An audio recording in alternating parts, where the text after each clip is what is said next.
And some of our remote viewers have concluded that yes, it's going to happen this time. That we and it will be on the same side of the sun at the same time.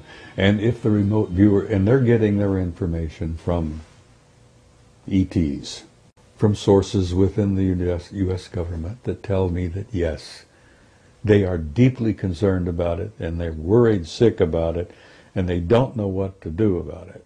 What could the government or anyone else tell you? What could they say to you?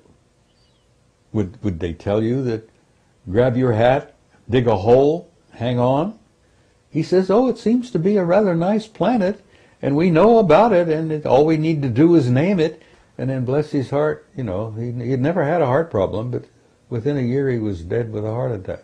Incredible race of humans does have a future, and it is in the stars. Mm-hmm. And we are going out there to reclaim our rightful place. It's kind of amusing considering that the last time we met, I told you it was to be my last interview. And here I am again, and, you know, how can I explain that? We have gotten the most incredible response to your interview. I have to say, it's actually been the most popular of all of our interviews. Well, and nice I think there's a reason for that. Well, thank you. I think that in many ways you put yourself on the line, and you actually embody the curiosity that was like rampant in all of us. And you did it at a time when, and in the military no less, and you broke rules, and you kind of stuck it out, and you're just, I don't know, a one-man disclosure project as far as I'm concerned.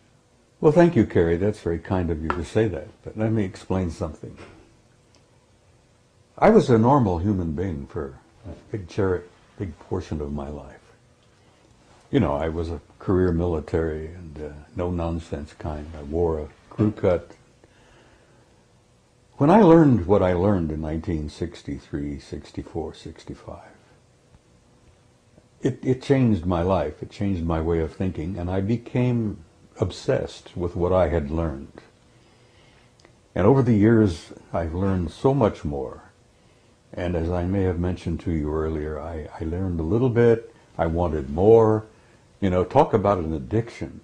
When you start learning some things about a subject that is so profound, the more I learned, the more I wanted to know, and the more I wanted to know, the more I learned, and the more I learned, the more obsessed I became. And you talk about losing a paradigm. My old paradigm literally crumbled around my knees. You know, the world that I thought I lived in I learned was not the world that I lived in. And the reality that I looked around and thought I saw was not the reality that exists. Mm-hmm. That much of what we see is an illusion. It's a result of our own illusions. We humans sometimes, rather than face reality, we create a little world of our own. You know, we get up and go to work, we raise the kids, we buy a house, buy a car, take a vacation, go on about our lives, try to save money, put a little in the bank for the kids' college, and live a normal life. And then I learned that there's no such thing as a normal life. That the world that exists is not at all what we think it is. And the more I learned, as I said, my old paradigm crashed around my knees, and I'm sitting here in front of you as a human wreck, you might say, you know, as to what I used to be. Because I lived in a world that was kind of cut and dried. Oh, you know, do this, do that, you pay your bills. It's not that way at all. Well, let's cut to the chase here, because you have come forward, actually you contacted us, I'm going to say, and said, you've got something new to say. You've got something new to tell the people. And I know you're going to be speaking at the Bay Area conference, and this is amazing. And let's find out, what is it that's new? What is it you're willing to... You want me to divulge to you my great revelations, which I'm planning to speak about at the conference, right? Absolutely. And you know, this video will not be edited and out there before the conference, so you don't have to worry that we're not going to ruin it for the viewers of the conference. Well, there's lots of little tidbits that are kind of interesting to me. I hope they'll be interesting to the people at San Jose. It's been my experience that the people who attend those conferences are pretty wide open, open-minded. Mm-hmm. As I jokingly used to say when I speak there, it's like preaching to the choir, you know, mm-hmm. because they're a different group of people. I'll give you a tiny tidbit, which I found interesting. As you perhaps have understood, I have been a member of what we used to jokingly call the Old Boys Network. I've been a member of it for over 40 years. And when we created this group, it was made up of military types primarily, all ranks, all services. And we even had a couple of cosmonauts who were connected with this, mm-hmm. who were providing information. Well, over the years, the old boys have shared information with each other, because we've had a variety of assignments and jobs in the military. We had a couple of admirals, we had a general, had 2 cosmonauts, we have innumerable colonels and command sergeant majors and people from all walks everywhere who provided information we used to share with each other. And some of us have been in very sensitive positions and had access to very highly classified material. And we've been very open about sharing that with others, which kind of kept us going for a long, long time. There aren't a hell of a lot of us left. The last time originally there was roughly about 150 members of this group. Mm-hmm. And today there's probably not more than a dozen left.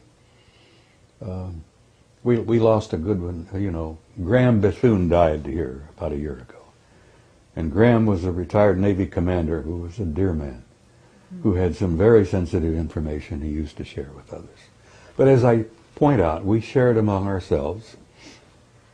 And then a few of us who came out blatantly, purposely, and started sharing what we had learned with the public. Frankly, I never thought I was going to get away with it. I thought they were going to stamp on me and, you know, eliminate me or whatever. There was even rumors, for God's sake, that they were going to call me back to active duty and court-martial me. You know, well, I'm going to be 80 at my next birthday, so I don't think they want to call me back to active duty. You know, I could have an accident, but I think why I'm getting away with what I'm getting away with, so to speak, where I'm releasing bits and pieces of this cover-up, is that there's somebody back there somewhere who wants me to do what I'm doing, or I would not have been able to do this. But let me give you a tiny tidbit of bits and pieces that come from the Old Boys Network. There is an organization called the National Reconnaissance Office. You've probably heard of them. Absolutely. A very super secret group, and a super secret group among super secret groups. God, we've got so damn many groups now. As I used to jokingly say, when poor old Ike left office, he tried to tell us about the military-industrial complex. Well, it's a triad now. It's not just the military and industry. Mm-hmm. It's the national security agencies as well. Mm-hmm. So that if he could see it today, he'd be shocked even more. Of course, I'm sure he's alive and well somewhere. So he's probably looking down, chuckling. But we are a triad now. The super secret agencies with the military and the industry. It's all like this. Mm-hmm. But anyhow, there are people who I think want this out. We've known for years that among the in crowd, whoever the hell they are, and no one really has ever been able to put our finger on it. We've been able to grab a couple of them from the old Magi group, the wise men they called themselves. The Magi, you've heard them referred to as the Majestic 12. Well, they're a lot more than 12 now. Anyhow, I'm getting away with sharing bits and pieces and tidbits which intrigue me because I think somebody wants some of this out.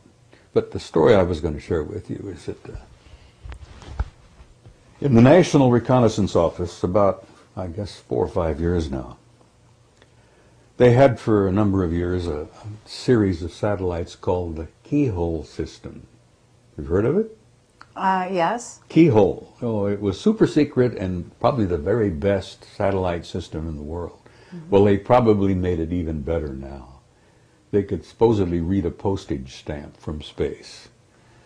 Well, there were some intriguing questions being raised by a number of people about what was known as the Ararat anomaly. Are you familiar with the Ararat anomaly? Mount Ararat, Noah's Ark. Okay. And so the guys in the NRO took their keyhole system and focused on the Ararat anomaly, which is, a puzzle. Well, when the word got out, when the pictures finally were downloaded, and they computerized and enhanced them and cleaned them up and they pushed them on the wall, or they broadcast them on the wall there at NRO. The remarks went something like this, and these are actual quotes. Jesus Christ, it's a goddamn boat. Christ, it's a big boat. Okay, one would say, why would something like that be so highly classified that it is way above top secret?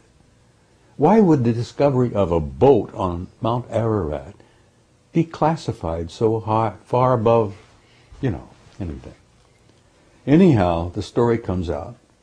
The reason they classified it is because after they discovered that it was a goddamn boat, a big goddamn boat, they inserted a team of SEALs on the site.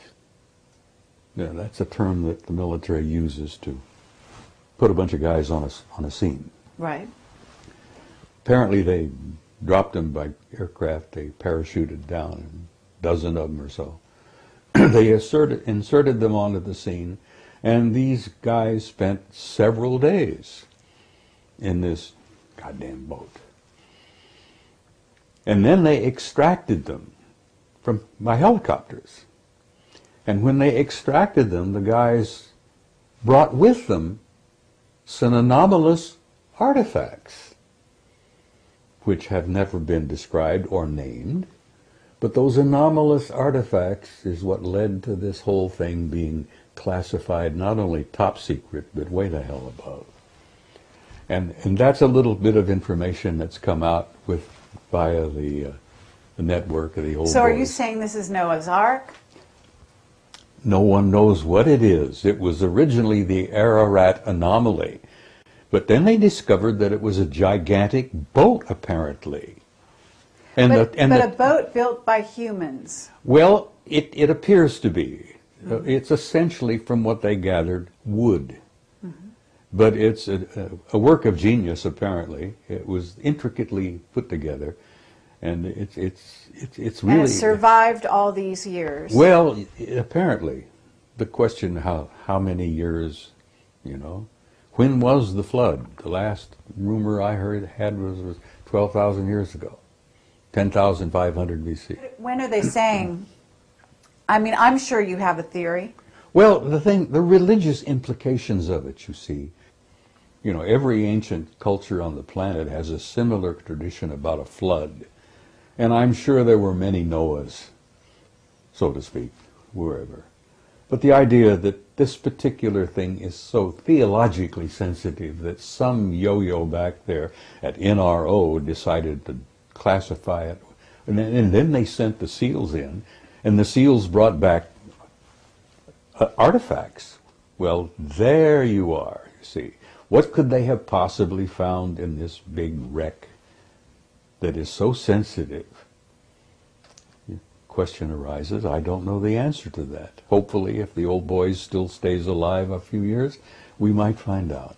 I find that interesting, and I share it with people because it gives you an insight into that bunch of nitwits back there that classify everything. Bill, go ahead with your question about Mount Ararat, and then we're going to move on from there.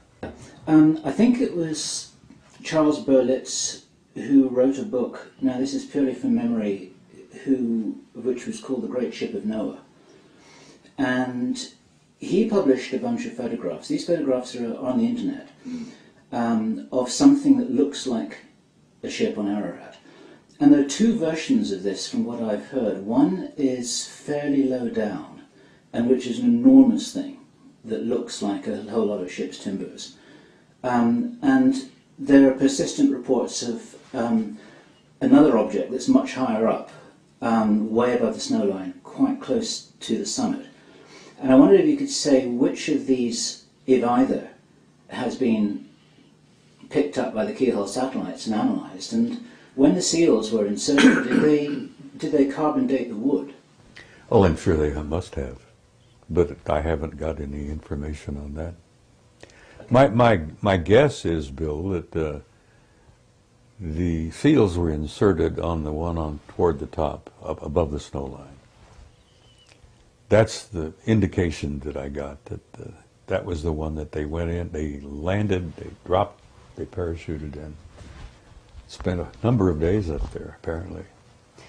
But what they brought back in the terms of anomalous artifacts is the thing that intrigued me. Why would they classify it so far above top secret? But that bunch of nitwits back there, and I've known some of them over the years. I've worked with some of them. And I think they are a bunch of damn nitwits. You know, there's no damn reason why they've classified so much. Mm-hmm. What year was this when the seals were sent in? About 5 years ago, from what I can gather. Really? Yeah. That's bizarre. Well, the keyhole program was really big in the late 90s.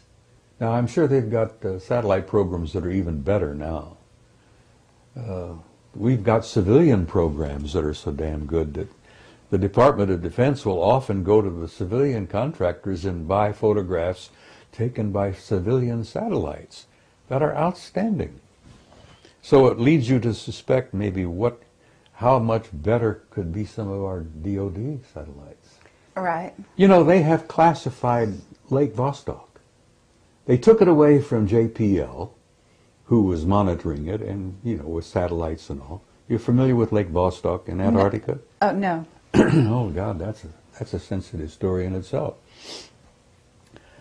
Under the ice in Antarctica, there is a freshwater lake, deep, deep down under the ice, that's 100 miles long and about 50 miles wide.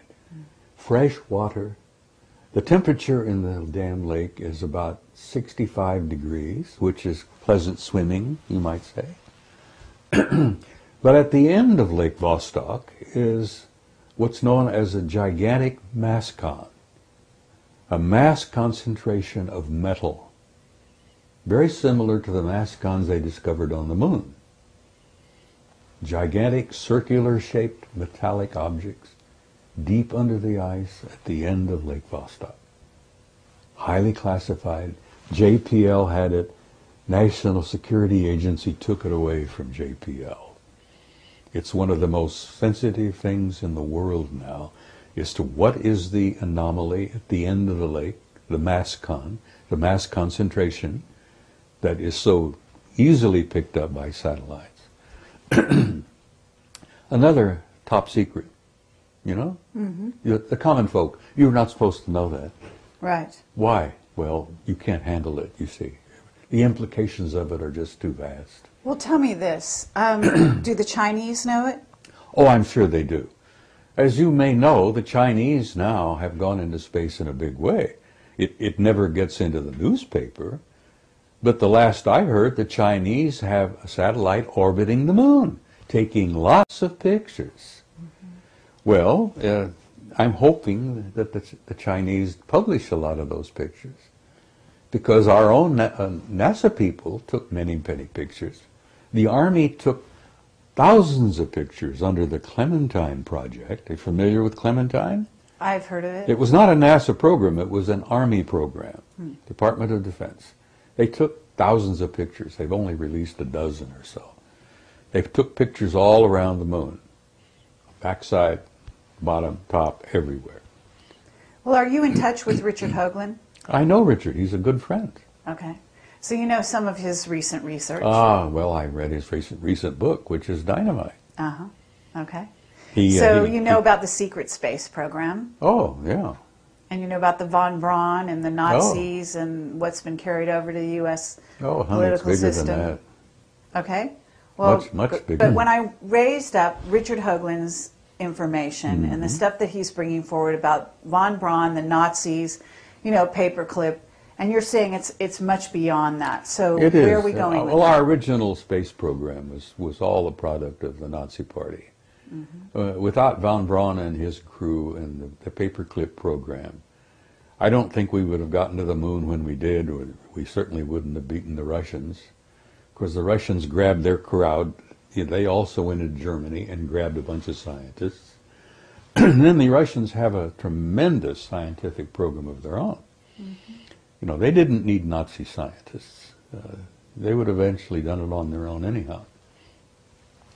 But one of the biggest secrets of all is the secret space program, the fact that NASA is, it's like Blue Book used to be. I think it's a public relations front. Right.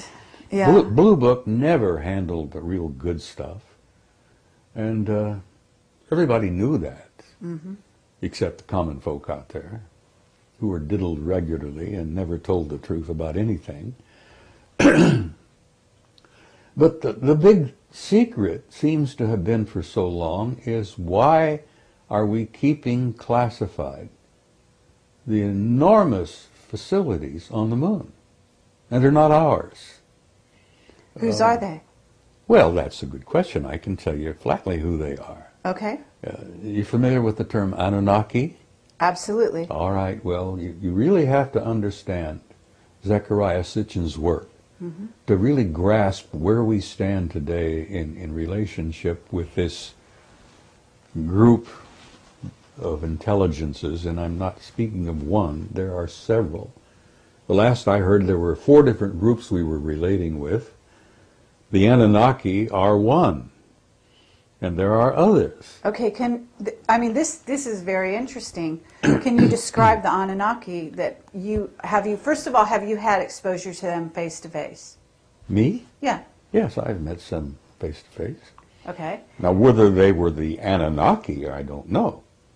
Okay, well... The ones I've run face to face were typically human. Typically human. I mean, they could put on a suit, tie, a dress, blue jeans, T-shirt.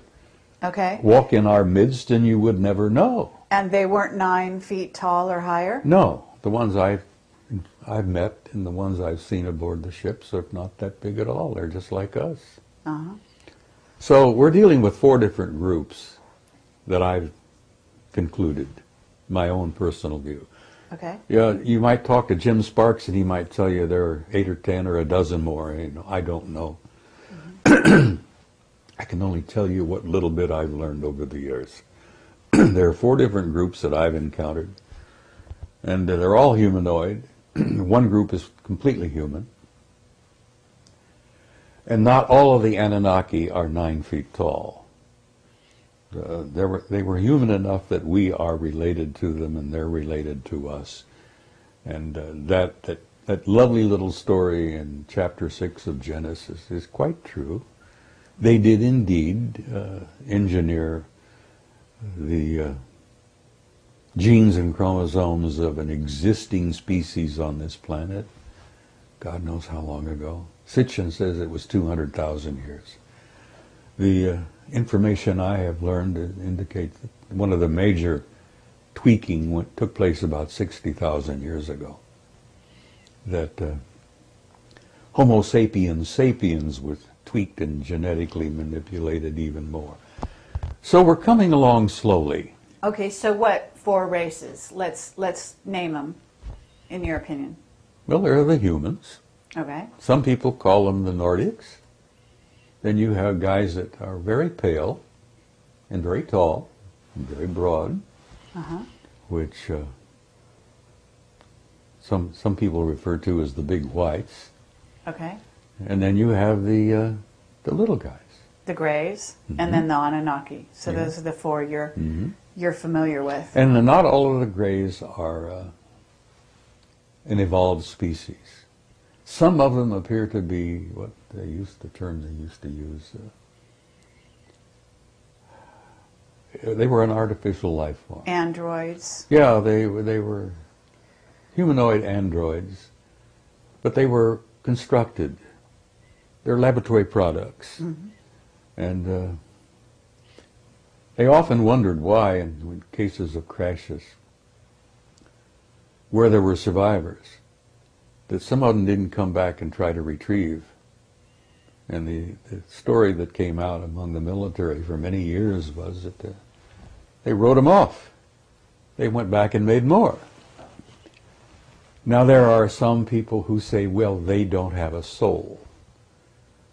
Well, I run into human beings that I began to wonder whether they had a soul. But okay, there are two types of Greys from what I've learned. There are the little guys who would appear to be laboratory products. And then there are the 6-foot Greys, whose eyes are more round. And they're not really gray, they're just sort of a chalky off-white color. And they seem to be an evolved race all of their own. And I think those were the ones that probably ran into Betty Hill and Barney at the incident many years ago. Have you heard about Dan Burish talking about the Orions that are sitting in ships along with the military, actually watching the planet right now? I've heard bits and pieces of that. I don't know too much about Dan's story. He's come up with a great many things. Okay, but this is just new information that he's actually come forward with. Well, and they're watching the planet to see what happens and whether or not we have a catastrophe of any kind, and whether they might have to step in. We have photographs, and many of them I'm going to share and show. I have slides, photographs of gigantic objects. I'm talking about humongous objects in space. And many of them are in satellites around their orbit around the planet. Many of them are in orbits around the moon, around Mars.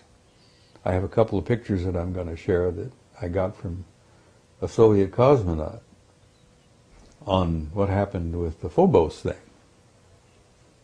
The Russians, you know, their famous Phobos rocket system that they sent up there some years back, which got knocked out of orbit by an anomalous object that came up from the surface.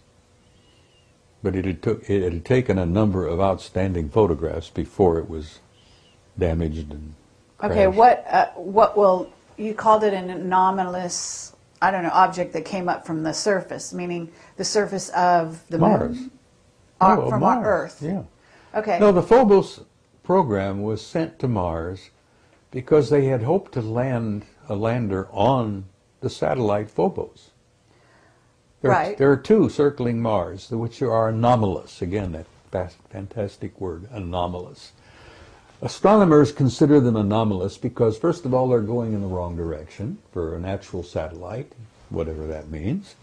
They're too small to be natural satellites, and they're too close to the surface of Mars to have survived.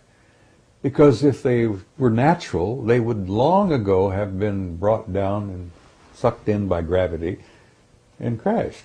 The fact that they're still there puzzles everybody. So the Russians said, we're going to land on Phobos. It's about 12 miles in diameter. I think Deimos is only about 6 or 7. And they were going to take some pictures of the surface. Well, you know, apparently the intelligences up there decided, no, you're not going to do that, and bumped Phobos, the satellite that the Soviets sent up, knocked it out of orbit, and it crashed, apparently. But they've been doing that to the JPL craft going up and around Mars for There years now. there is an intelligence on Mars that wants to limit our access to their reality. And they've done a damn pretty good job of it.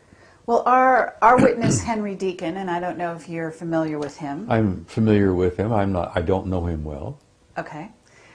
He has said that the Anunnaki are on Mars in They bases. are. I agree with that. So are they the ones shooting down those objects, you know, the various probably. craft from JPL and so on? Look, Zechariah has said, and I know this old man, I respect him tremendously.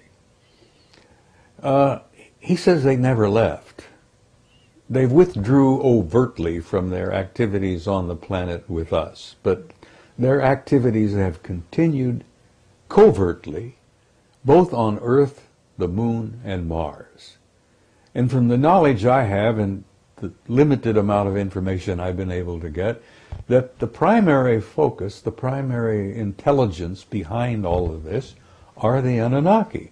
The same group that genetically engineered us so many thousands of years ago. Okay, but you've got Enki and Enlil, right? And these are warring brothers, and one is working for the positive side of humanity. Well, and you the had other... this dysfunctional family. They even went to war with each other.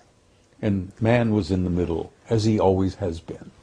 You know, we were a product of their engineering. They engineered us as a slave species. They engineered us to work for them. But aren't they still at war? Apparently there is still, and some of our remote viewers, and I know a few of them, I've done a little of it myself. And believe me, it works. Mm-hmm. I've been accused of being guilty of front-loading, so to speak, because when I want to look at something, I know what I want to look at. The military originally trained their guys to not know what they were looking for, and then they would download, you know, compare and such. Right. But when I want to look at something, I know exactly what I want to look at. One of the greatest, of course, is Ingo Swann. Oh, absolutely. A tremendous guy. What an intellect that guy Oh, is. incredible. We're dying to interview him. Do you know? Well, he and I have corresponded. I wrote a nice article about him one time, years ago. And he wrote me a letter and thanked me for it and told me he appreciated Lovely. it a lot. Yes. But he is a rare man. He's a rare intellect. Yes. Not only is he probably the best remote viewer we've ever had, perhaps other than Pat Price, Right. that Ingo's come up with stuff on the moon. You have to read his book, Actually, I have. Penetration. Yes. It's dynamite. And it's hard to get a hold of. I Yeah, understand. it should be reissued because it'd sell like hotcakes. Absolutely. I spoke about it on Coast to Coast a couple of times with Art Bell, and apparently it became so damn hot that you can't find a copy. And $200 or $300 each if you can find one. Yeah. Well, I have. I don't know if I still have it, but I had one. Yeah. Well, hold on to it. It's gold. Uh-huh. But Ingo is gold himself. Okay, but let's kind of like move back to the question, because I want to get sort of drill down to this answer. So they're still at war. They still have a difference of opinion about us. Now, whether Enlil and Enki, he goes by two names, Okay. whether they still are alive or not, Right. with the genetic geniuses that they have been, that they are, they can genetically manipulate, they ingeniously genetically manipulated their own chromosomes, DNA, till they literally have become practically immortal. Now, I wouldn't be a bit surprised that Enki and Enlil may still be alive. Mm-hmm. Maybe they're running around with a cane like I do, and grunting and groaning. They got the great grandkids doing the running, and I don't know that, and I'm sure that no one else does. But apparently, the factions are still divided, and the one side wants to use us, as they always did, and the other side wants to give us the opportunity to be our own species, to chart our own future, and to call, to determine our own lives. And there apparently has this been difference of opinion going on. So when we get back to the national security state and the state of the U.S. right here and now, I mean, you're an ex-military. I hardly want to call you ex because I think you're in some ways probably still consulted here and there. We're about to go to war with Iran. What's your perspective on this? We're not? No, we're not. Okay. And that's my opinion, for whatever it's worth. Sure. I have a half penny in my pocket that I don't believe that we're going to have a nuclear war because I don't think the custodians will allow it. Right. The planet is too valuable. It's too rich a reservoir of life. Not only the humans here on this planet, but all the other creatures. This planet is an absolute cornucopia of beautiful, beautiful forms of life. And not only that, but the the fauna and the what's the other term? Flora. The flora. The flora is infinite almost. Yeah. No, the planet's too valuable.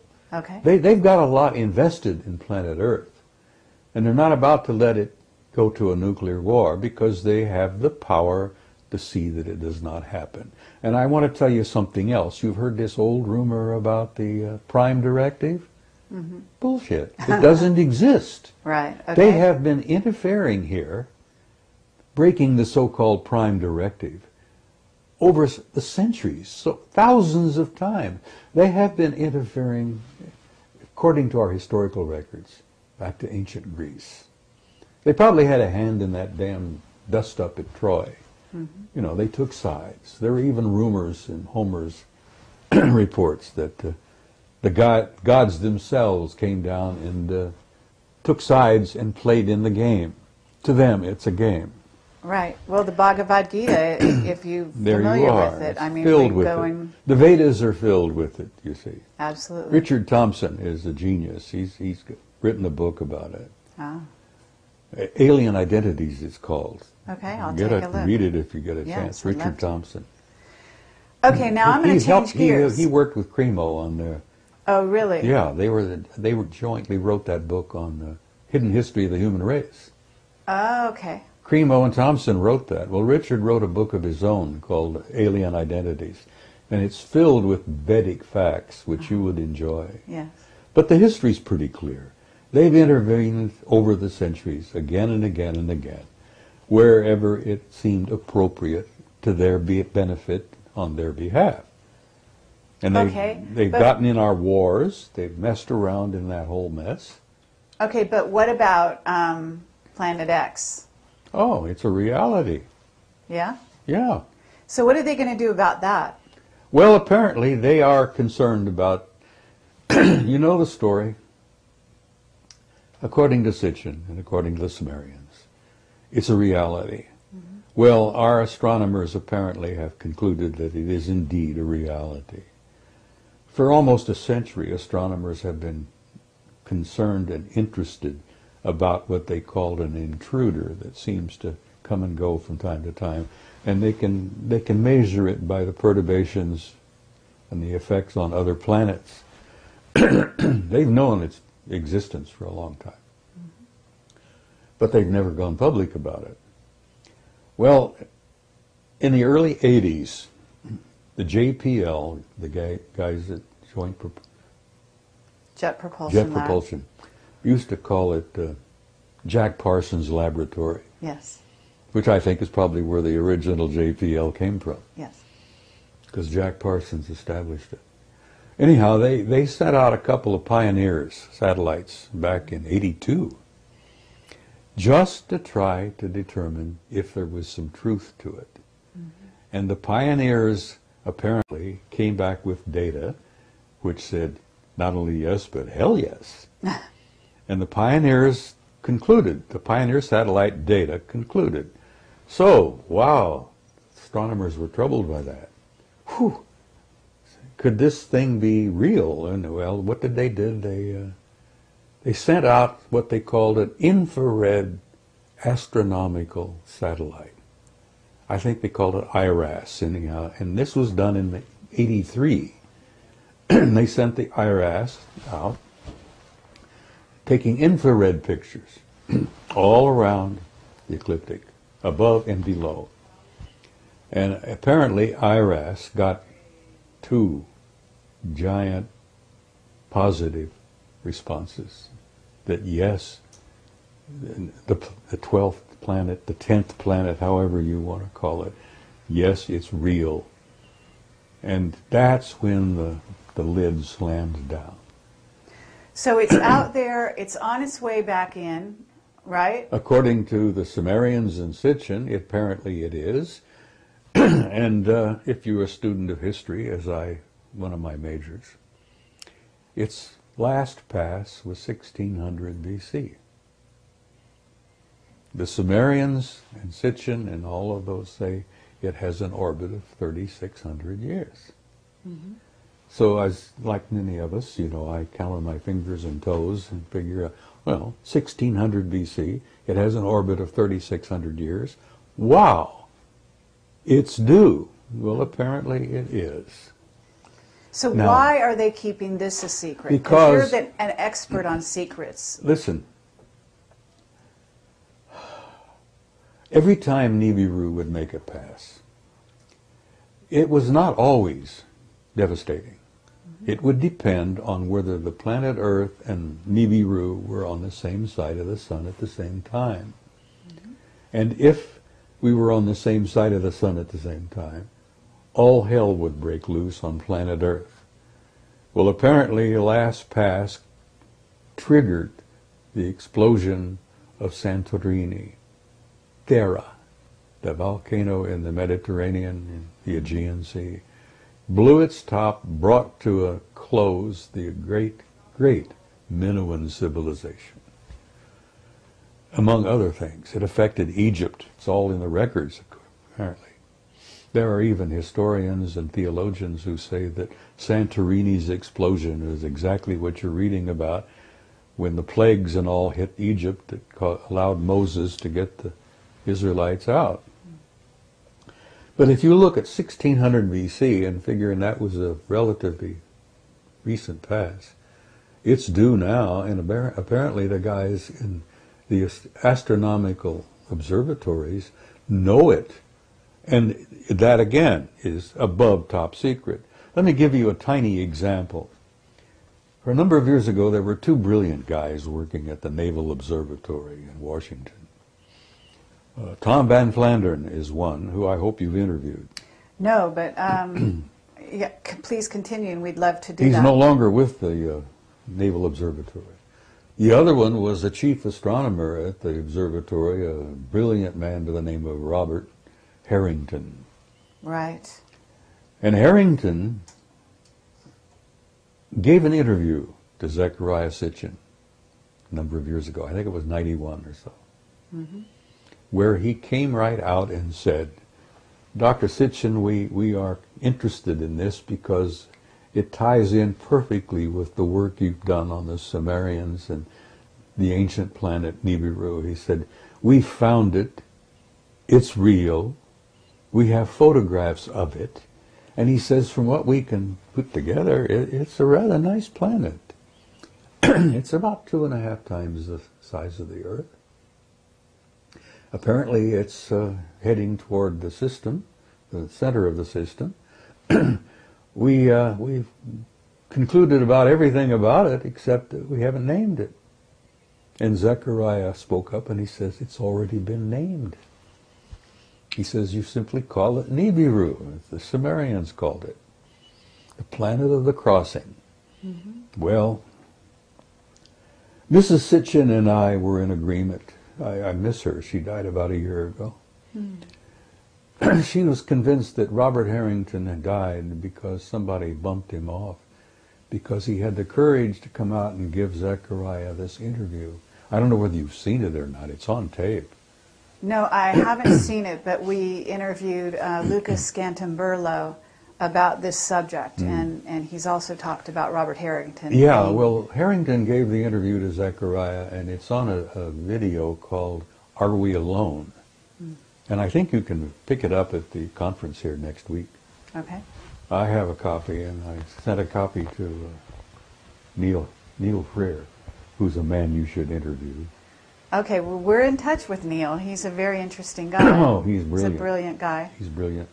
He just recently came out and admitted that he's had an intimate interrelationship with extraterrestrial intelligence since he was a child. Well, he's always talking about the Anunnaki. I do know this. Well, he wrote a book called Breaking the Godspell. And he has supported Zechariah's work for years. I have a question, Bob, if I may, about the provenance of this information, in the sense that Zechariah Sitchin's work is very well documented, and a lot of people watching this video will be very familiar with his books and with all the intelligent commentary about that. Are you saying that you have additional information based on your contacts within the Old Boys Network, or are you doing a neat presentation of... Many of my conclusions are my own, and they, in many respects, correlate perfectly with Sitchin's work, which is, Neil has told me, he says, Zechariah really should get the Nobel Prize. But I don't know what they would grant it to him in what field. But he's such an outstanding scholar in what he's done, and the Earth Chronicles is what he calls all of his work. I think there's 7 or 8 of them now. I have 2 questions. One's a minor one to do with celestial mechanics. And it's just something that I've never understood, and I've heard this question from many other people as well. That if Nibiru comes from the outer reaches of the solar system, it's going to be an icy rock, which isn't going to be the kind of place that any beings could live on or would want to live on. And researcher Andy Lloyd, who you probably have heard about, has theorized that what they're seeing in the photographs that you referred to as an orange object is actually a brown dwarf, with the possibility of Nibiru being one of its moons, if you like. And there's a lot of debate about how to apply what Sitchin seems to have been saying to the real practicalities of life on an icy rock out in the orbit of Pluto. And I wondered if you knew or had anything to say about that. No, it's not an icy rock. And yes, when it makes its long journey out and back, it gets so far away from the sun that the sun is probably no more than a little tiny prick of light, a little tiny pinpoint. And if you would think that it would be naturally icy cold. No, apparently the planet, like many planets in the system here, generate its own heat. It has in its core a generating heat system very much like our own. We have a system within the core of this planet that has been described as a thermonuclear reaction, very similar to the sun. Now, most of the life and all of the bounty and all of the beauty of life on this planet comes from our going around this beautiful sun. But I don't think Nibiru is an icy rock. No, I think, first of all, that it probably generates enough of its own heat, and I think they probably did indeed create for themselves, with the advanced technology that they have, a kind of a Dyson sphere. Are you familiar with that? Mm-hmm. You know what? Brilliant British astronomer, I think, Freeman Dyson, said some years ago that an incredibly advanced technology will have the ability to enclose its planet and retain not only its heat, but its atmosphere. And I suspect that the Anunnaki have done that to Nibiru, and they probably did it, good enough, hundreds of thousands, maybe 1 million years ago. So the planet, I think the color from it, the dull red golden color is a result of that envelope of gold shell that they've created. They've created for themselves a Dyson sphere around their planet. And I suspect that any advanced technology will ultimately do the same. Simply because it makes sense. It's a practical thing. But if they had that degree of engineering capability, why wouldn't they just live on Mars instead of hurtling through the solar system? Well, they weren't the original occupants of Mars. Okay. They used Mars as a waste station. And they've reactivated it, and I agree with Zechariah on that they've reactivated their waste system, their waste station there. They used to drop off on Mars on their way here. So they were never, I don't think, original inhabitants of Mars. There are a few remnants of original inhabitants on Mars. There's even some indications, which I've been looking into, and I've gotten some data that we're playing host to a bunch of Martians here on this planet. I'm talking about the original species. Do you know anything about the original Martian species? Or have you... Other than the only thing, I've talked to a couple of remote viewers who've apparently been able to come face to face with them, so to speak, and they ended up looking a lot like American Indians. Okay. And I may have met a Martian, but I've known so many strange people in my life. And sure, I mean, I understand this well enough to know not to laugh at a comment like that, that's for sure. So, that, believe it or not, was meant to be a minor question. I have a more major one, something that I thought you might want to talk about, or maybe I had misunderstood you a little earlier on, I think, in a conversation that Kerry had reported with you.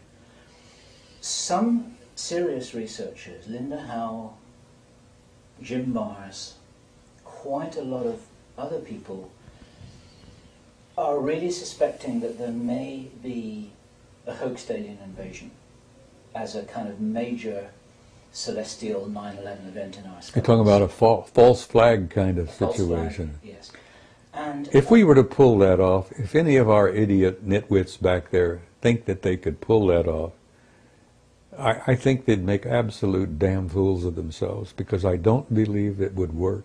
I don't think you can do that when you've got the real power out there that wouldn't allow that to happen. Not so much an invasion, but a big display in the sky to create fear and to make people easier to control. Carol Rosin said that she had always been told by Werner von Braun many years ago. Yeah, Werner shared that apparently before he died, that it was one of the programs that the government at the time was considering. You know, they've had these little plots they've been working on all the time. This war, that war, the stock market crash, this, that, you know, all these little magician things that while I'm showing you this hand, I'm picking your pocket with this one. They may have had that in mind at that time, but I don't think they're thinking of it seriously now, because I think that our so-called powers that be, which is a joke, are in such close relationship and collusion with the real power that it would never work, that they would never allow it. It's like they're not going to allow a thermonuclear war. Yeah. There's too much valuable real estate here. Not just this rich gold mine of human genetics. What a ripe reservoir we are of genes and, God, the whole species, plus all of the other fauna and all of the other flora. This is a valuable planet.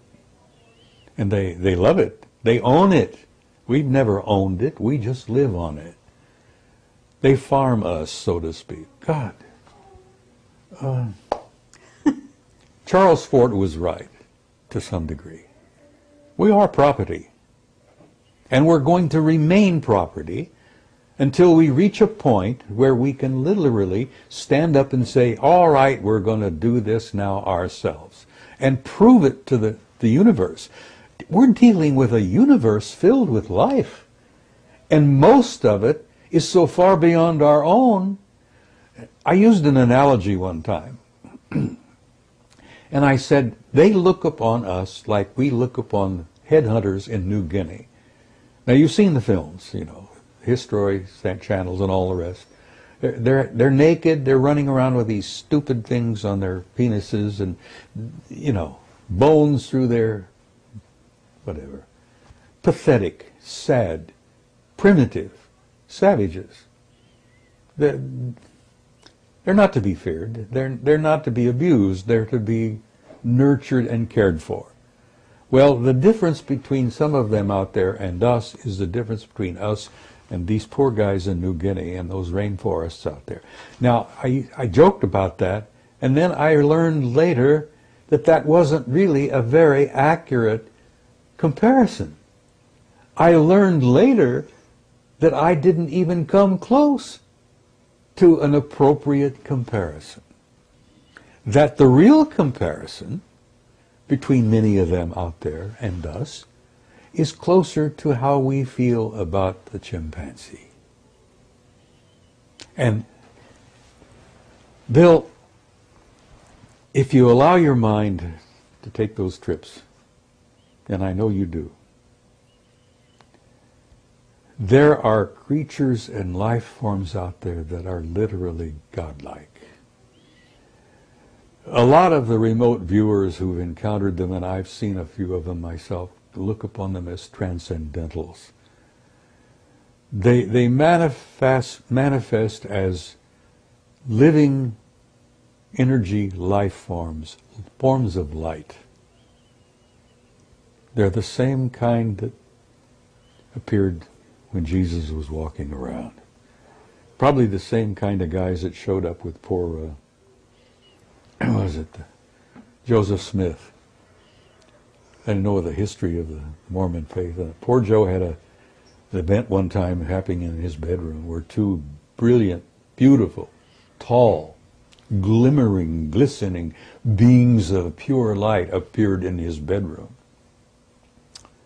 Those are transcendentals. Now, the difference between them and us is between us and the rhesus monkey. So I think I'm getting close, maybe not, but I'm thinking I'm getting close to an analogy that may be more realistic. You know, I have nothing but hope because I'm an immortal being. I'm an infinite life form. If you could see me the way I really am, Bill, it wouldn't be in this pathetic body with It's only our bodies we're describing, not Oh, us. that's right. You know, this is just a shell. I've had it for 79 years. I've used it badly, and I've abused it over the years, and I'm beginning to pay the lessons, or the prices for that. But if you can see me as I can see you, and we are shimmering beings of light. Yeah. Absolutely. Totally. Well, okay, I have a question for you because he's got a book out called End of Days. Yes. And in that book, he actually talks about Nibiru and the return, but he doesn't say that it's actually going to happen now. He says he thinks it's about 2060. That was his estimate. Okay, and so where does this information that you have and 2012, how do we put this all together? Because I'm going to say something about what you're telling us, because it's clear that you're something of an intelligence analyst yourself. You certainly have an incredible background. You can cross-correlate and so on. But you also have some insider contacts, and you also have contact with Anunnaki, as you said, all right? So where are you getting your information, and are they saying anything specific about what's happening 2012? Because I'm not so sure about Zachariah's conclusion. That's 2060, but apparently it could be before that. The Department of Defense is quite concerned about it, that there are entire sections of the Defense Department that are working on that subject particularly. The big question is, are we in it going to be on the same side of the sun at the same time? And some of our remote viewers have concluded that yes, it's going to happen this time. That we and it will be on the same side of the sun at the same time. And if the remote viewer, and they're getting their information from ETs, and much of my information from this same source. And yes, we're in for some bad times. And we're talking about while we're still here on the planet, because I don't know that we'd be alive during 2016. Well, I don't know whether I'll still be here or not. You know, I'll be 80 in March, and, you know, I've got a ticket out of here. Right. I've got it stamped, I've got it paid. But I'm 9 years beyond my warranty as it is. No, but I think you're going to live quite a while.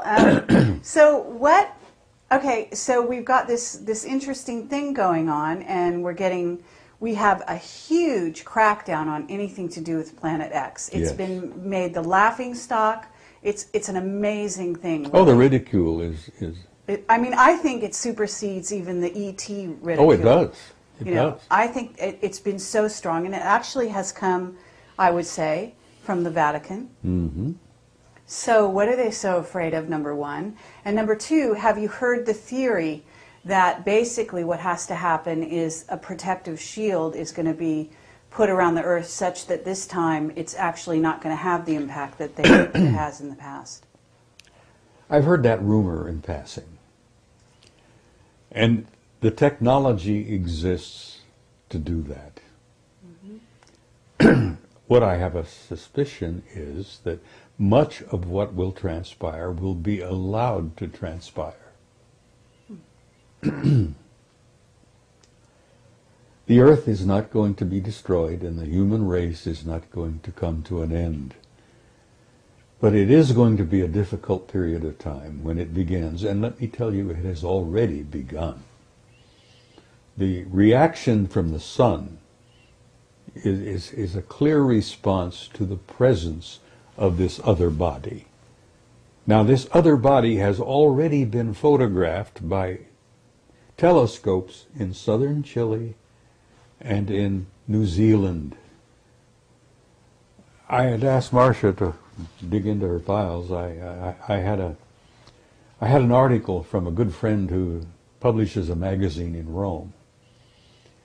And Adriano, I don't know whether you know about Adriano Forgione, brilliant young man. Yes. Anyhow, he has connections with the Vatican. He has good friends who are Jesuit priests and astronomers. And the Vatican is concerned about it. Anyhow, Adriano sent me an article including 2 photographs that have been taken of Nibiru already. Taken by primarily, I think, this observatory in Chile. But they've taken pictures at an observatory in New Zealand as well. So it's close enough now that optical telescopes have pictures of it. And they're studying it carefully to try to determine, what is it they call it, the celestial mechanics of how everything moves. Well, if our remote viewers are correct, and the ETs have given us some rundown on it, it's going to be a difficult passing. Because we and it are going to be on the same side of the sun at the same time, and that means all hell's going to break loose. Now, they have the technology. We're talking about not only Anunnaki. There are intelligences out there that began 1 billion years ago, then they have technology that puts them in a category of what Kaku would call a Type 3 civilization. Mm-hmm. So that a Type 3 civilization has the technology to mitigate the passing of Nibiru.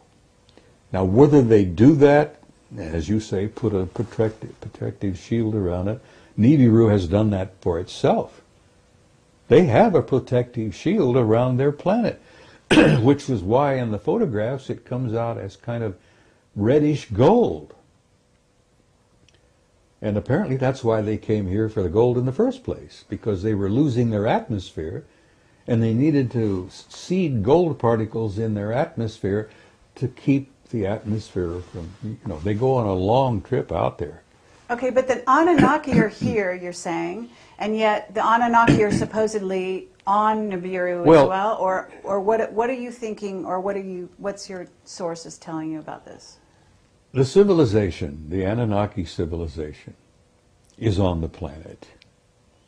But the Anunnaki are on this planet as well, all over the damn place, under the sea, at facilities that we know about, inside Mount Hayes in Alaska, inside Mount Perdido in the Pyrenees.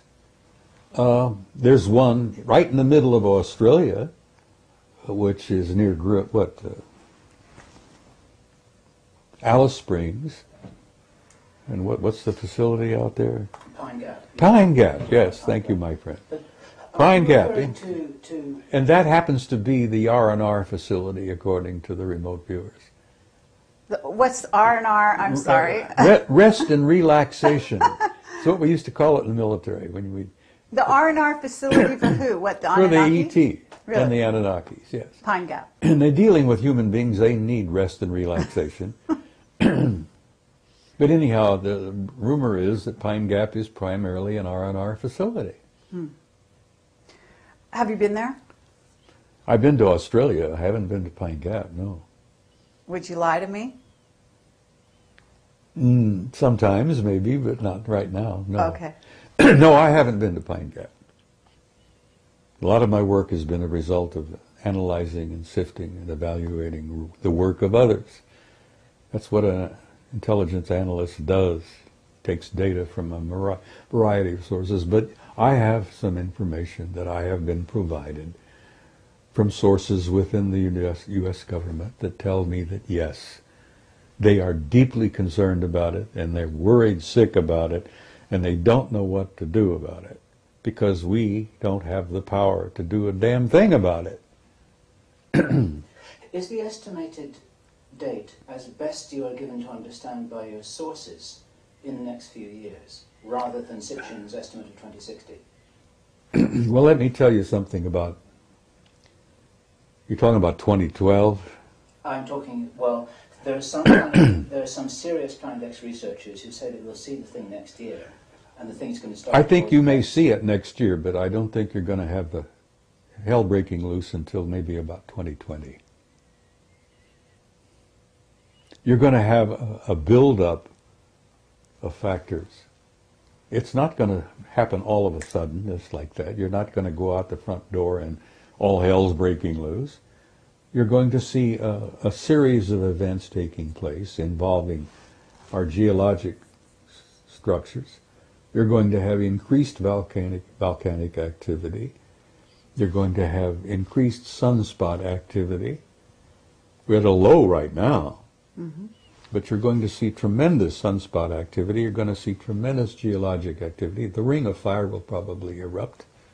Now, these are all going to be clues that all hell is coming, You're going to have storms. The cyclones have been getting worse, and the hurricanes have been getting worse. You're going to be having hurricanes showing up in places that they really haven't troubled us for a long, long time. So you're going to have a build-up, not slowly, but a consistent build-up of geological and weather and sunspot activities. And you're probably going to, the estimate that I've heard from people who have studied it is about 2020. Okay, but we have heard that Sitchin, as well-meaning as he may be, is working for the government. And my understanding would be is that they don't want this information out. So they're doing everything in their power to make sure that it's ridiculed, as we've observed. Carrie, what could the government or anyone else tell you? What could they say to you? Would they tell you that grab your hat, dig a hole, hang on? Would anything they say... Is that what the underground bases is all about? Well, I have always had the conviction, and I've put this together over the years, that the so-called elite, the creme de la creme, when they're self-designated, you know, they have been preparing for chaos for years. It initially was initiated by the thermonuclear threat with the Soviets.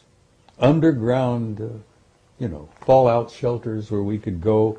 We have our own air conditioning. We can have our own food supplies and our own water supplies. That was a program that began that I worked very closely with when I was with FEMA over the years. I've been in underground facilities you wouldn't believe. Mm-hmm. And there are facilities everywhere that are not known. I mean, there's a big facility right under Fort Huachuca here in Arizona. I mean, a massive one. Never come out. I'm telling it now, but, there's a deep, massive underground facility under Fort Huachuca. Mm-hmm. They're all over the place. And I went to a Department of Energy school at Camp Mercury in Nevada. That was the first time I visited Site 51. Mm-hmm. I may have shared that with you. Mm-hmm. Anyhow, I went to school in 79. Department of Energy school on radioactive emergency disaster response. Anyhow. So you went into the underground base at 51? No, I talked to the guys who built some of them. I also took a bus ride over the pass from Camp Mercury, which is the atomic test facility there. I went into Site 51, Groom Lake, from the rear. And it was no big thing, just a tremendous facility there. Most of it was underground. And the hangars... So, okay, first they reacted to the Soviet threat and all that, and the nuclear It'll build war. Up slowly, and it's already subtly begun. And they don't want to talk about it. No one wants to share it.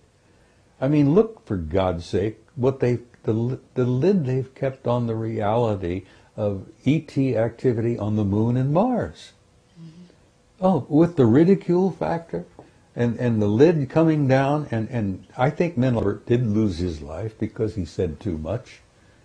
He says, it seems to be a rather nice planet, and we know about it, and all we need to do is name it.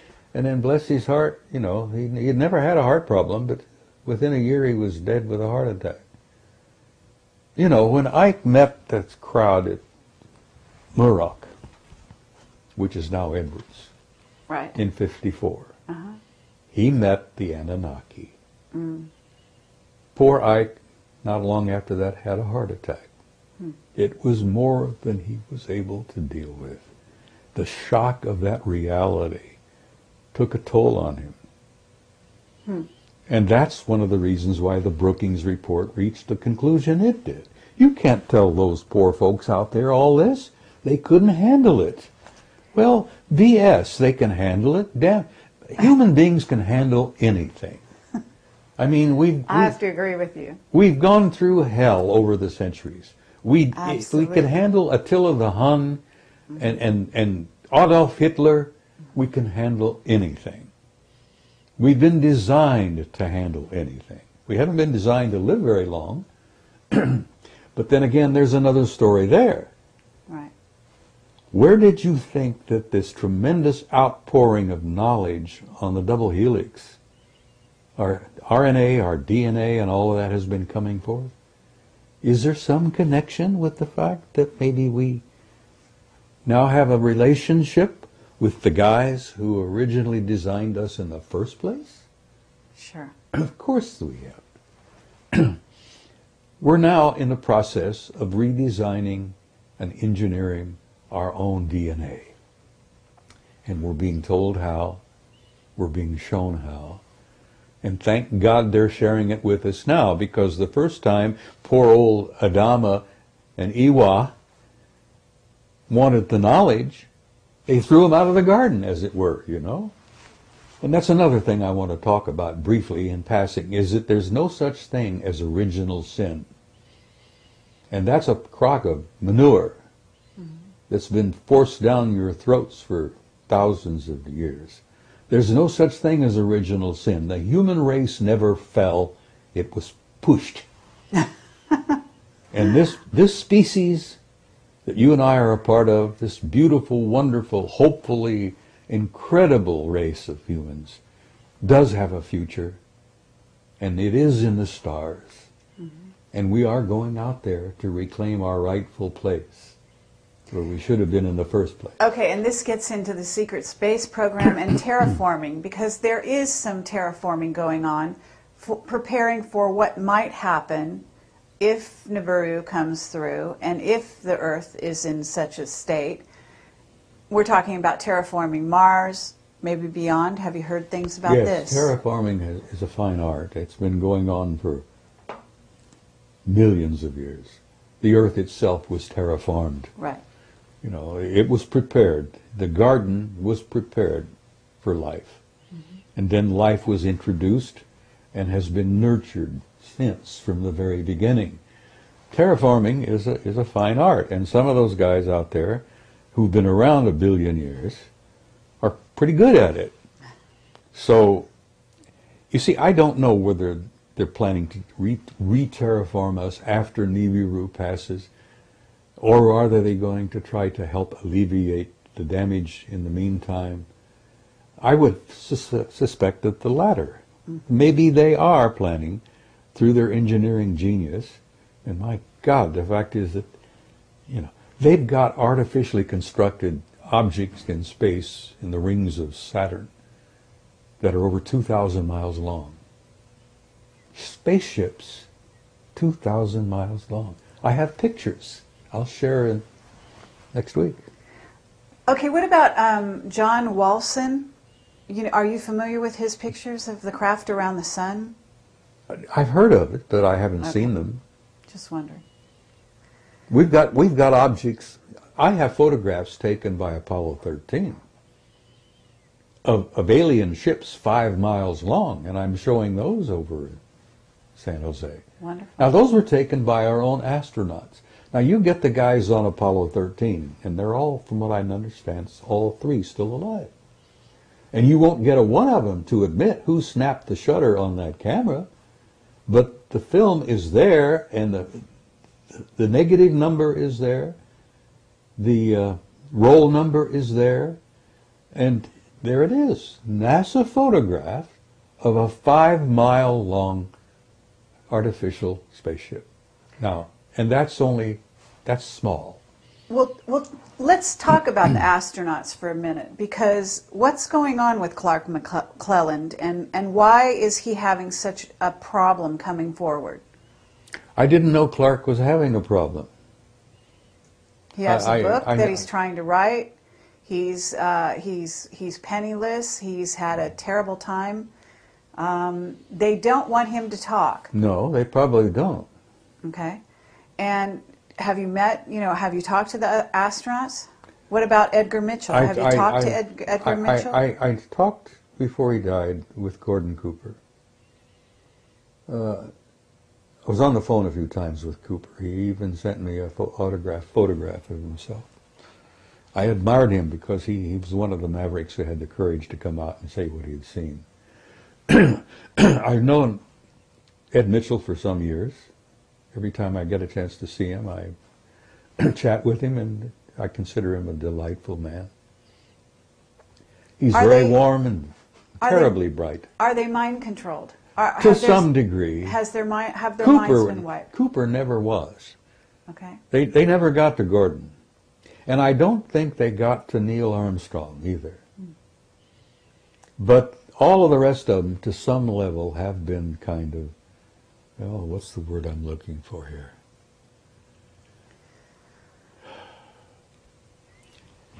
They have been conditioned not to speak. And in some cases, they may have been hypnotically affected to not remember. Dark mission, Hoagland says, and the evidence is pretty clear, that they hypnotically debriefed, is what they call it. But supposedly they were hypnotized to help them enhance their memory and to recall. And apparently some of them had been hypnotically advised not to remember certain things. As much as I admire Ed Mitchell and respect him, tremendous, wonderful guy, he has admitted publicly in front of other people that his time on the moon, walking on the moon, was kind of vague. He can't recall everything. And of course,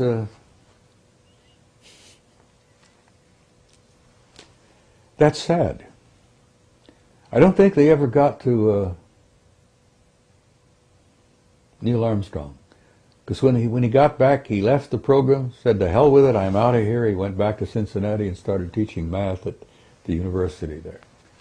And Armstrong hasn't said 5 words publicly since. Uh-huh. And then you have a case of Aldrin. Now, Aldrin has had experiences where he has been with friends, and the subject would come up, and Buzz would start to cry, or he would get nauseated. One time, and Hoagland touches upon this, I think, chapter 10 in the book, where Aldrin was in conversation with a few people and with his wife, having a few drinks, and just kind of relaxed. And somebody asked him a blunt, straight to the point question, and he had to run out and throw up. He got sick. Now this to me is a result, and I've studied it enough over the years to know that sounds to me like hypnotic suggestion. Mm-hmm. He has been hypnotically conditioned not to remember or to not even discuss it. And if he gets nauseated, and in the one instance with a bunch of old friends, old flyboy types, he ended up starting to cry. Now this breaks my heart, because Aldrin is a good man. He was one of our better men to be selected for that program. Mm-hmm. You know the story, and this is common knowledge. They got back from Apollo 11. They put Aldrin in a sanitarium for about 6 weeks. He was suffering from alcoholism. Do you believe that? Do you believe one of our best and bravest, one of the finest, who in the Apollo program suffered from alcoholism? Nonsense. That apparently it was the programming to be reinforced. Now, why would a grown man with his background break down and cry like a baby, or end up getting nauseous and barf on the subject? That's hypnotic, post-hypnotic stress. So what is it on the moon that is, that is so important that they want to completely whitewash it out? Oh my God, the astronomical societies, the professional astronomers in this country have been guilty of criminal activity. You may quote me. They've been guilty of criminal activity for years, to not discuss the reality of what they knew on the moon. There are major facilities and major activities going on the moon all the time. Not only that, the moon has water. Now, whether it's a natural process from the satellite, or whether it's water that's been stored there for use, there are vaporous signs of a form of an atmosphere in the bottom of some of the craters. Now, astronomers have seen these pictures, but that dishonest bunch of nitwits won't discuss it. They're scared because you know why? 90% of their income comes from government grants. And when you've got a government grant, and that's your prime source of income, you're going to say whatever the government says you should say, or don't say whatever the government doesn't want said. Well, anyhow, there's some atmosphere on the moon, at least in the base of several of the larger craters. There is water on the moon, but there is major activity going on. I mean, we're talking about engineering activity. There are giant ships that come and go out of the craters. Mm-hmm. There are lights all the time. They have noticed bridges appearing and then disappearing. I mean, they're active as hell on the moon. But the same activity is going on Mars. Sure. You've seen my photograph, I guess. It's not only my photograph. But there's a city the size of Chicago underground on Mars that's generating so much heat it shows up in infrared photographs. Are you in touch with John Lear? I've met John. I've been in his house a time or two. I visited him. I have a tremendous respect for him. The reason I like John is he's been nailed, as I have, as a damn fool maverick, you know? So, I mean, this is his pet, project. The establishment has tried to ridicule John Lear, and you can't ridicule John Lear because he's got sources similar to some of my own that are beyond question. He's getting people inside, feeding him information almost on a regular basis. I get mine in bits and pieces when I go to conferences and when I meet people, but John gets it direct. Okay, I have a question for you about Arlington Institute and what's might be happening in October, because we have a lot of information coming at us about October and about something that may be planned. I don't know if you've heard some of this stuff. We have our top secret witnesses are coming at us saying, that the economy is being engineered to crash here in the U.S. Oh, this whole thing has been engineered. All right. It's been diddled. This is a joke. And the poor guy out there, the poor working man on the street, as it were, is being screwed royally. But, this whole thing,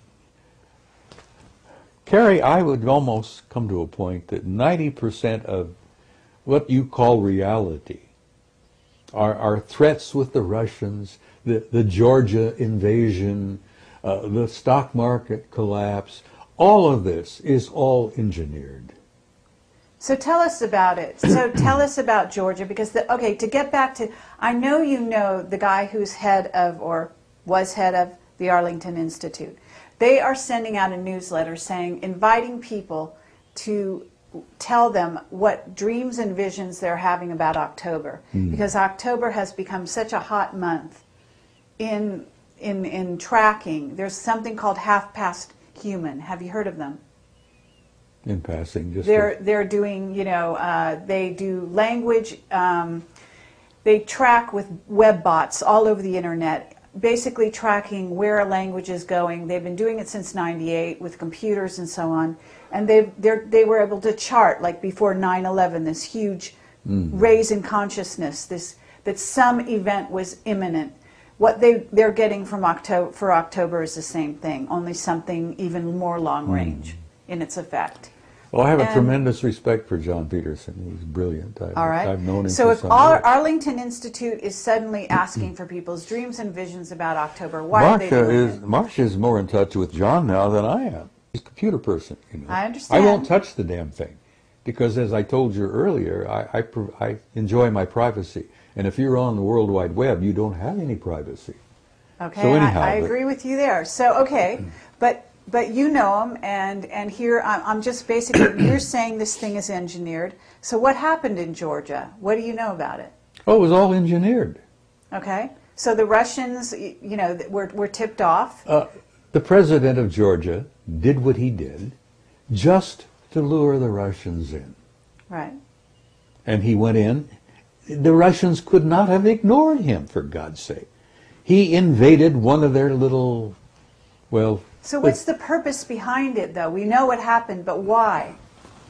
I think, what could the purpose be other than to detract people's attention from this over here to this over here? Okay, and while our economy was falling around your knees, we're all paying attention to the Russians invading poor little Georgia. Okay. Well, the Russians didn't invade poor little Georgia. They went out and whacked the president of Georgia's little pee-pee, as it were, stop that, and they pulled back, you know. Right. That was, you know how the magician works?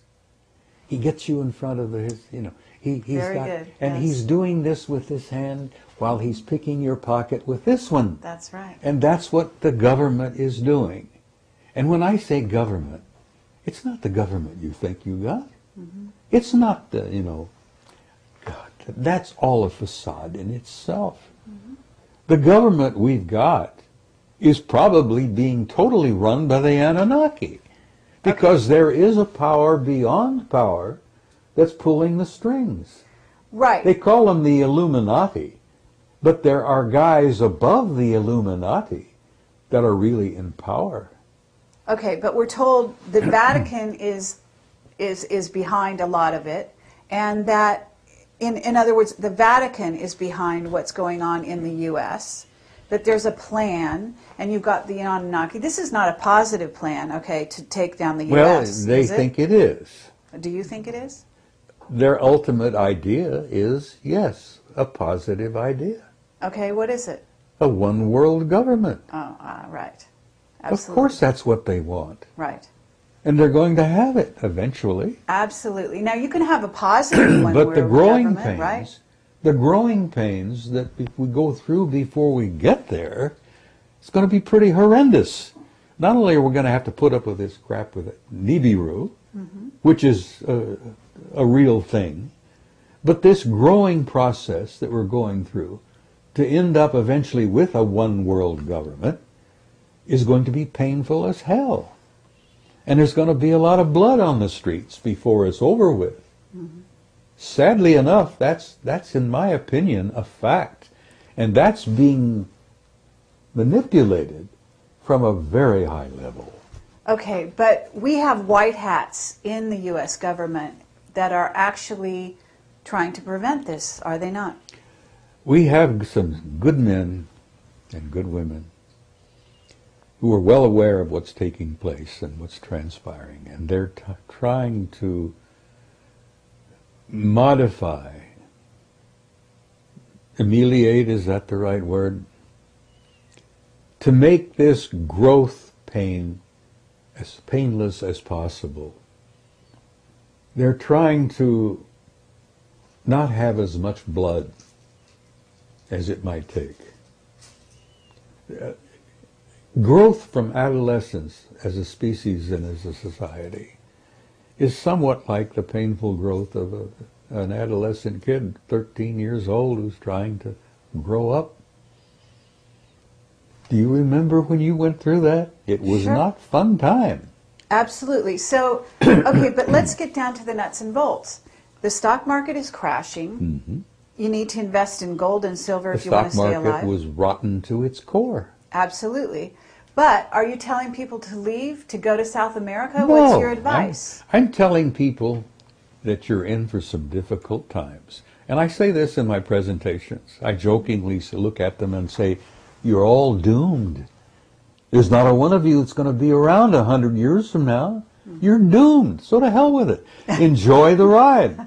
No, I tell people who are interested in listening for whatever it is I have to say, that you're in for some difficult times. It's going to happen. There is no way to avoid it. We cannot go on as we were, because some of our systems were rotten to the core, and our banking system, the insurance programs, all of that, stock market, Wall Street, those guys were absolutely rotten. The housing industry? The housing industry, that was bound to fail. You talk about a bubble, it was bound to fail. It had to fail. Well, I'm glad it failed. Hope to hell that they learned something from it. Now, Okay, but are we talking about martial law in the United States? I mean, what are we talking here? you're talking about a time when you may have martial law. It's only one step away. You know that the authority has been given to the president to declare it. Right. Congress gave that authority to the president years ago. I've even lost track of how long it's been. But anyhow, all the president has to do, whoever he may be, and that doesn't matter much anymore either, because one nitwit is very much like the other. You have a national emergency, and it's declared. Right. Boom. Martial law. You declare a national emergency, which has not been declared yet, Right. but we're right on the edge of it, Right. and you're going to have martial law. Okay, and but you're we gonna- don't have an election, right? Well, you're thinking about an October surprise. I have no idea. I'm asking you. Well, I don't know about that. I'm not sure it'll happen in October. I suspect it may occur within the next year. But I don't know. I haven't had any dreams. My dreams have been pretty fascinating recently, but none of them have been terribly troubling. And I know this is all happening. It's going to take place. It's inevitable. It's been orchestrated. The Illuminati do exist. They are in power. They've been in power for years. They've been demonstrating that power ever since 1913, when they created the hell is it, this banking system? The Federal Reserve. Federal Reserve, yeah, which is a private corporation. We lost most of it in 47. I don't know whether you were aware of that, but that was a big year. National security became everything. It became the member of the triad. 47, we declared, we made the National Security Agency. We formed a pact with the Brits, the Australians, the Canadians, and New Zealanders. The UKUSA Pact, which most people don't even know exists. The UKUSA crowd, all of us, Britain, US, Canada, New Zealand, Australia, are all like this. Whoever's in the White House and who's ever at Buckingham Palace, it don't matter. All right. The power behind the scenes has been running this damn thing since 1947. And Ike saw it, scared the hell out of him. He met the Anunnaki, that scared the hell out of him. So they're pulling our strings now like they always have. Okay. So what's your solution? What would you tell people? I mean, in facing the future, in trying to reinvent the future, certainly Marsha's working with people to become enlightened, to She's doing apply. a tremendous amount of work to help people make this transition. Carrie, we're not just going through a transition, we're going through a transcendent transformation, literally. A transcendent transformation. We're going to come out of this thing when it's all over with, totally different species. We're not going to be the same people we were in the past.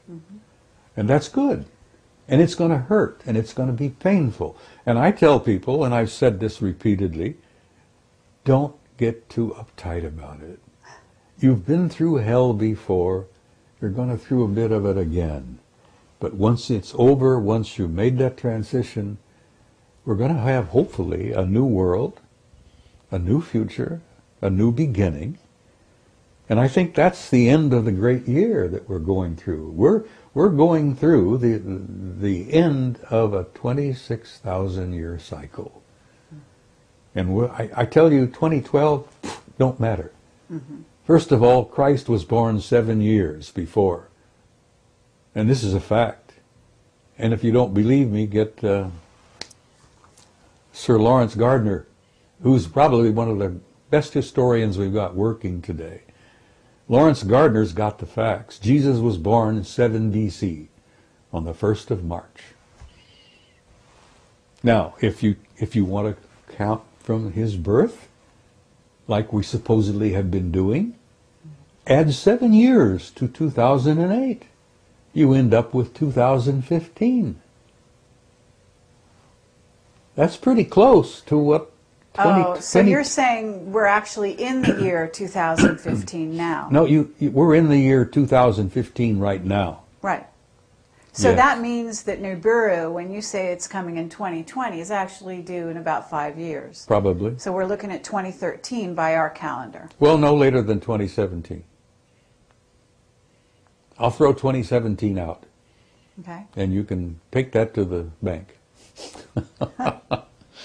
2017. Now, Okay. that'll give or take a year or two, because the celestial mechanics, they haven't really worked it all out yet. We've got computers you wouldn't believe, but they're still trying to feed in some of the data. So is one of the remote viewers, you're in touch with Ingo Swann? I haven't been in touch with Ingo for some time, but Carrie, I've been doing some remote viewing. Right. I've even had a couple of out-of-body experiences. Mm-hmm. I've been doing a lot of meditating. When you step into that world, there is no time. Mm-hmm. And you can talk to anybody, everywhere, all at once. Mm-hmm. And now, that sounds silly to anyone who doesn't understand what I'm trying to say. Mm-hmm. When you step into that realm of timelessness, and you remote view, and you step out of your body, and you go into altered states, and you meditate, you're in a timeless, infinite reality that people communicate. You'd be shocked and amazed at the wealth of information that's out there just to tap into. The old ones used to talk about the Akashic record. Mm-hmm. It's real. It's real. And it isn't just about the past, because, Carrie, there is no past. Nor is there a future. There's only an eternal now. And a physicist sitting here in this room would say balderdash, because they wouldn't grasp for a minute what I'm trying to talk about. But old Ingo would. Yeah, absolutely. Well, I've been some of those places myself that you're talking about. I knew it, you see. And so I have to say you're absolutely right. And it's incredible pleasure for us to hear this from yourself. And I would like to, at this time, just open the floor and say, is there anything that we haven't covered here that you would like to talk about? And then, of course, we would also like to invite Bill to ask you some questions. We've danced around on a whole bunch of things for the last hour. I enjoy it. I enjoy chatting with you two guys. You're pleasant people. Mm-hmm. As I say, I'm an old codger, and you plug me in and turn me loose. There's no telling where I may end up. I've been around 79 years this trip. I've made a dozen or two previous trips, which amazingly I remember quite a bit about. When you start going into that timeless realm, you step into that infinite, which we're all part of. Memories of other lives come flooding into you sometimes. Mm-hmm. Oh God, the things I've seen, the things I've done, the places I've been, this life are kind of shocking. The things I've done, the places I've been, and the lives I've lived before are beyond belief. I'm not boasting. This is not a boast. Mm-hmm. But I'm an old soul. I've been around on this planet a long time. And I amazingly remember it. Some of the memories I would rather not remember, because they're painful. Mm-hmm. Hell, I have memories of Sumer.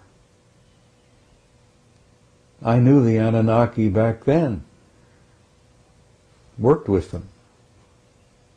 I was one of their products. I know them now. And I don't have any fear. And in bringing this to a close, I would like to say to whoever is watching, get rid of the fear. You have nothing to fear. You are an immortal, timeless being who has an infinite future in a glorious universe that's so filled with beauty and life that we on this little tiny planet couldn't begin to grasp. But I say to people, don't be afraid, for God's sake. Gather around you those you love. Spread that love around. And go into tomorrow with courage. Because you've been through a hell of a lot worse before. So be hopeful, love one another, and have courage. And that's really all I have to say. Well, thank you, Bob Dean.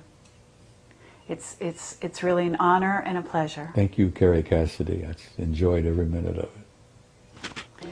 I'm 79 years old. What do you mean, hold that thought?